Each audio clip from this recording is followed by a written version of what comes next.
प्रत्येक अमावस्या के दिन एक कटोरी में पंचामृत बनाकर ले जाते हैं। दूध, दही, शहद, घी, शक्कर, ये सब मिलाकर यदि आप लेकर जाते हैं और ले जाकर भगवान शंकर के सामने समर्पित करते हैं, एक बेलपत्री अशोक सुंदरी, अभी तक आपने जो बेलपत्री चढ़ाई है अशोक सुंदरी के ऊपर, डंडी का मुख जहां से पानी बहता है उस ओर रखा जाता है। पर जब हमें ऐसा लग रहा है कि हमारे पितृ भूखे हैं या हमारे पूर्वज प्यासे हैं या उनको भाग नहीं मिल रहा, इसलिए मेरा कोई काम नहीं हो रहा, इसलिए शिव राजी नहीं हो रहा है, तो ये बेलपत्री के भाग को बदल दिया जाता है। ये बेलपत्री अशोक सुंदरी की जगह पर जब चढ़ाया जाता है तो ये पत्ती का जो भाग है जहां से पानी बहता है उस ओर रखा जाता है और ये डंडी का भाग शिवलिंग की ओर रखा जाता है। और यहीं पर भगवान शंकर को जो तुम पंचामृत बनाकर लेकर गए हो वो पंचामृत चढ़ाया जाता है और वही पंचामृत थोड़ा सा शिवलिंग पर चढ़ा दिया जाता है। उसके बाद में पितृ पूर्वज जल की आस नहीं रखते, न भोजन की आस रखते हैं, क्योंकि शंकर उनको तृप्त कर देते हैं, शिव उनको पूर्ण कर देते हैं। पितृदोष के 4 लक्षण सबसे प्रबल। पहला लक्षण है 1 रुपया कमाओ, 1.25 रुपए खर्च हो रहे हैं, समझ लेना पितरों का दोष है। दूसरे नंबर का, एक व्यक्ति घर में बीमार है, ठीक हुआ, दूसरा बीमार पड़ गया, घर में कोई ना कोई निरंतर बीमार पड़ा हुआ है। तीसरे नंबर पर आप कोई पूजन की थाली लगाए, किसी को भोजन देने जा रहे थे, किसी को पानी देने जा रहे थे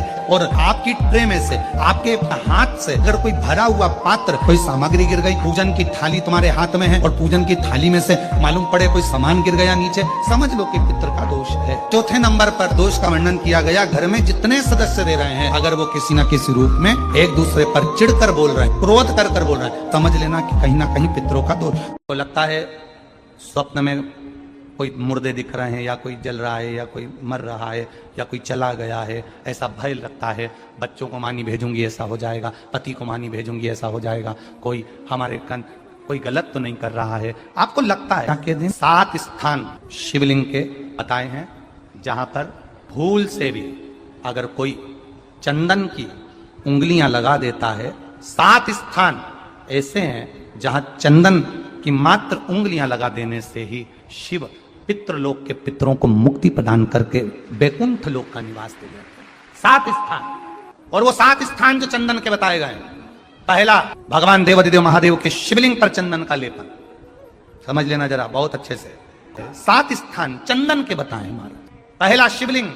दूसरा, जहां गणेश जी का स्थान है, मालूम है ना सबको, जम के बोलो जरा, मालूम है ना सबको, जहां गणेश जी का स्थान है वहां अलग से गणेश जी बैठे, वहां नहीं, शिवलिंग में जलाधारी के ठीक सामने, राइट में गणेश, लेफ्ट में कार्तिकेय, बीच में अशोक सुंदरी। तो पहला चंदन बाबा के शिवलिंग पर, दूसरा गणेश जी पर चंदन की उंगली, तीसरा षडानंद कार्तिकेय पर चंदन की उंगली, चौथा अशोक सुंदरी पर चंदन की उंगली, पांचवा जलाधारी पर चंदन की उंगली, छठा जो शिवलिंग का जल बह रहा है इसके ठीक विपरीत की ओर चंदन की उंगली, और 7वां चंदन नंदी के मस्तक के ऊपर जो 2 सींग लगे रहते हैं उस पर चंदन की उंगली। ये कब लगाई जाती है? या तो अमावस्या के दिन आपको लगता है कि हमारे पूर्वजों का उद्धार नहीं हुआ, हमारे पूर्वजों का कल्याण नहीं हुआ, कहीं अधोगति में कोई चला गया है, उसका बस एक बार, रोज नहीं जरूरत है, प्रतिदिन जरूरत ही नहीं,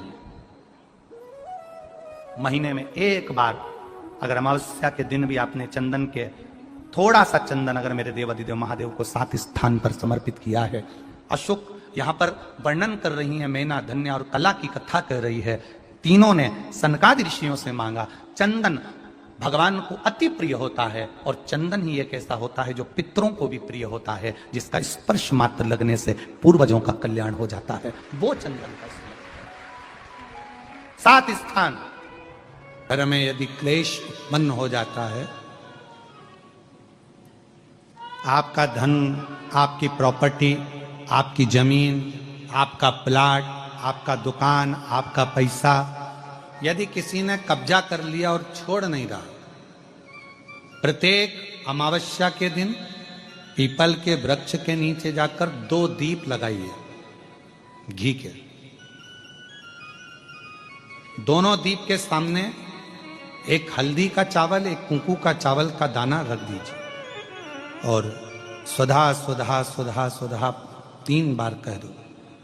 और स्मरण करो, हे हमारे कुलदेव, पितृदेव, शिवदेव, महादेव, कृपा कर कर मेरा जो जमीन है, मेरा जो धन है, मेरी जो प्रॉपर्टी है, मेरा पैसा लोगों ने हथिया लिया, देते नहीं। अपना गोत्र बोलकर स्मरण कर कर बाबा मेरा धन मुझे वापिस ला कर दो। एक अमावस्या पर करो, फिर अगली अमावस्या करो, ऐसे 2-4 अमावस्या करोगे, जिसने ले रखा है वो खुद सोचेगा कि मुझे क्या हुआ, कि मुझे देना है, उसका पैसा चुकाना है, धन रखेगा नहीं। पितृ सुधा का नाम स्मरण करते से, जब हम सुधा सुधा सुधा सुधा कहते हैं, पितृ उसको स्वीकार करते हैं। जैसे अग्निदेव की धर्म पत्नी स्वाहा, क्या है, जम के बोलो जरा, स्वाहा।